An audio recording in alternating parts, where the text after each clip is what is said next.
คนจริงเจอมาสัน โอเค อันนี้ก็เป็นคลิปทำอิฐเป็นคลิปเปิดตัวเลยมาสันซันขอฝากเนื้อฝากตัวได้เนาะ โอเค ฝากกดไลค์กดซับสไครต์หลายๆเด้อกดฝากนี่เป็นมือไหวปัง ไม่นี่คลิปเปิดตัววันนี้ก็อยู่ในสถานที่แห่งหนึ่งมอซื้อได้บ่บ่มีสปอนเซอร์บ่มีการจ้างแต่อย่างใดตอนนี้เขาอยู่ที่อเมซอนแถวๆเข้มของสั้นๆอันนี้ก็บ่เคยมาจากเตือต่อไปคลิปทุกอีทีเนาะเขาจะพากันไปที่คาเฟ่ตัวแมวเห็นเขาว่าอยู่นั่นเป็นคาเฟ่แบบมีแมวนะเป็นคนรักแมวได้มาสั่งๆมีคนมีลูกนะคะไปเบิ่งนำเดี่ยวว่าสิพากันหลงทางหรือบ่ โอเค นะไปติดตามกันเนาะก่อนอื่นกันสิบอกซื้อหางก่อนว่าจักอ่านบ่ถูกภาษาอังกฤษเลอแคททิทูดคาเฟ่ภาษาอังกฤษเบิ่งอยู่ใน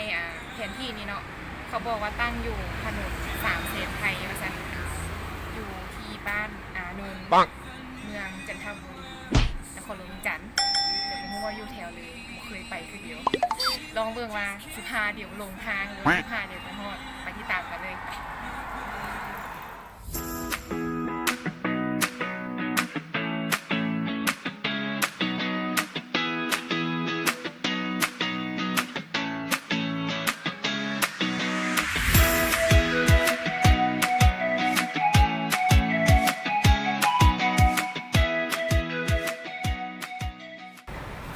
ตอนนี้เขาก็มาฮอดแล้วเนาะคิดว่าตรงทางแท้กับโบโดมันก็หูทางอยู่ตอนนี้มาฮอดแล้วเลอแคททิทูคาเฟ่แมวนั่นเองอยู่นครหลวง โอเค ไปเข้มของตลาดเข้มของกลางคืนเนาะร้อนแหงอากาศตอนนี้เขามาฮอดแล้วเข้าไปเลยเข้าไปคนเดียวเลย ไปลองเบิ่งว่าสิมีกับแมวหลายบ่เข้ามาห้างแล้วเนาะมันจะมีกฎระเบียบต่างๆที่อยู่ทางหน้าประตูก็ตามนี้เลย โอเค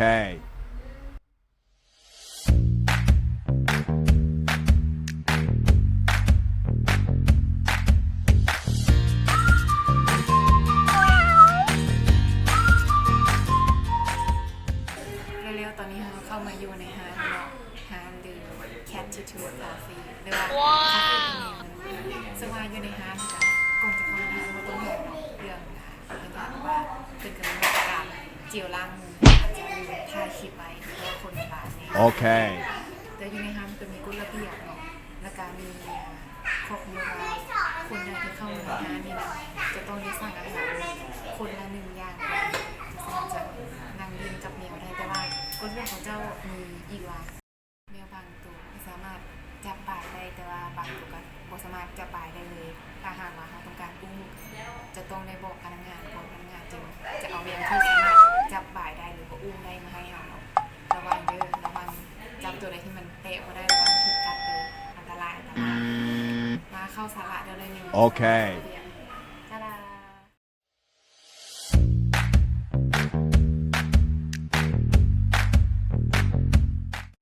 ข้างนอกก็คือสาระหรือว่ากฎระเบียบเกี่ยวกับแมวอยู่ในห้างเลือกที่จะถูกคาเฟ่เลือกคาเฟ่แมวนอกจากนั้นยังมีรายการอาหารให้เราเลือกหลากหลาย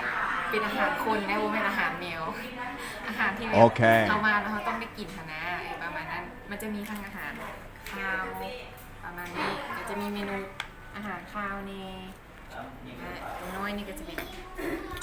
อาหารของหวานนั่นเองก็จะมีประมาณนี้จะมีขนมเค้กเลยอีกอย่างเลย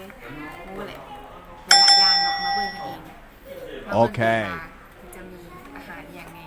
จนในเขาซักแล้วเขาจะไปลองไปลิ้มกับน้องแมวแล้วเบิ่งต้องเลือกลิ้มเนาะอยู่ในหาดนี้เขาจะลิ้มโรเลเลียบ่ได้น้องแมวผมมากเป็นแมวในเมืองเป็นแมวบ้านนอก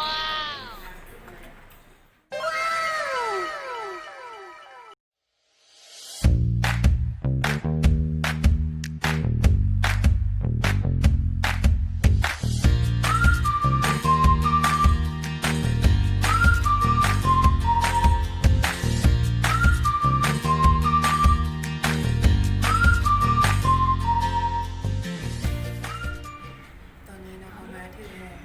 แมวนอนแล้วสิ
จบคลิปเนาะถ้าหากใครมากคลิปนี้ฝากกดไลค์กดแชร์กด Subscribe หลายๆเลยคือนี่เป็นคลิปทับอิฐของโมเองแต่ว่าโมเป็นคลิปสุดท้ายแน่นอนต้องมีคลิปต่อไปแน่นอนถ้าหากว่าอยากรู้ว่าเราคลิปต่อไปจะเป็นอย่างนั้นติดตามเลยถ้าว่ามีสถานที่ใดที่อยากให้โมไปสัมผัส